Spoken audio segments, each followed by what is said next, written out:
Kung nagmumukha ng dry yung buhok mo, kailangan mo na sigurong ipa-treatment. Ano ba ang kahalagahan ng treatment?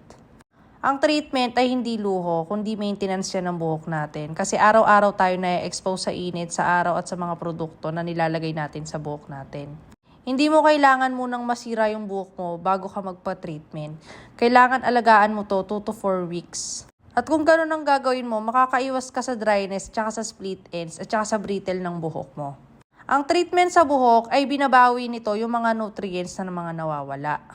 Lahat ng mga chemical na ginagamit natin sa buhok, kagaya na lang ng shampoo at mga kung ano-anong product dyan, ay ang nag-aalis sa moisture ng buhok natin.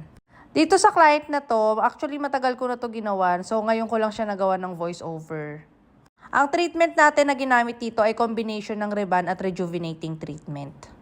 Reban para mag-long lasting yung straightening effect niya at yung moisturizer at shiny effect niya, pati yung softness niya, ay ginamitan natin siya ng rejuvenating treatment.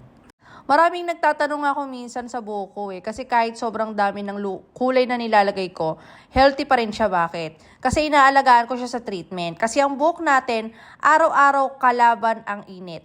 Kalaban ang alikabok at kalaban ang pollution. Ang treatment ay parang protection shield siya. Pinapatibay at pinapakinis nito ulit.